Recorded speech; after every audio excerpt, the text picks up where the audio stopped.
Satyabama Institute of Science and Technology, Chennai and Sriperumbudur. தமிழகத்தில் 12ஆம் வகுப்பு பொதுத் தேர்வில் தோல்வி அடைந்தவர்களுக்கான துணைத் தேர்வு தேதி அறிவிக்கப்பட்டுள்ளது. ஜூன் 25ஆம் தேதி முதல் துணைத் தேர்வுகள் தொடங்கும் என்றும் இந்த தேர்வுகளுக்கான அட்டவணை நாளை வெளியிடப்படும் என்றும் பள்ளிக்கல்வித்துறை அறிவித்துள்ளது.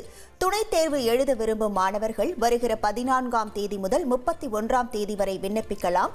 துணைத் தேர்வு எழுதுவதற்கு பள்ளிகள் வாயிலாகவும் தனித் தேர்வர்கள் அரசு தேர்வுகள் சேவை மையங்களில் விண்ணப்பிக்கலாம் என தெரிவிக்கப்பட்டுள்ளது.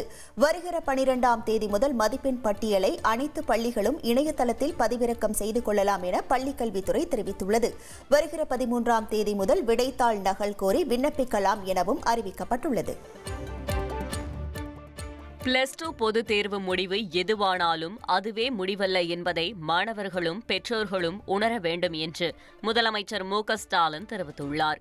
இது தொடர்பாக அவர் வெளியிட்டுள்ள பதிவில், தேர்ச்சி பெறாதவர்கள் மற்றும் எதிர்பார்த்த மதிப்பெண் கிடைக்காதவர்களுக்கு இன்னும் பல வாய்ப்புகளை காலம் வழங்கத்தான் போகிறது என்றும், இது உங்கள் வாழ்வின் தொடக்கம் மட்டுமே எனவும், இனிதான் உங்கள் சிறப்பான காலகட்டம் அமைய உள்ளது என்றும் குறிப்பிட்டுள்ளார். மேலும் நேர்மறை கண்ணோட்டத்துடன் தேர்வு முடிவுகளை அணுக வேண்டும் என்று மாணவர்களுக்கு அறிவுறுத்தியுள்ள முதல்வர், பெற்றோர்களும் பிள்ளைகள் மீது எந்த அழுத்தத்தையும் ஏற்படுத்தாமல் அவர்களது அடுத்த கட்ட வளர்ச்சிக்கு ஒரு நல்ல நண்பனாக துணை நிற்க வேண்டும் என கேட்டுக் கொண்டுள்ளார்.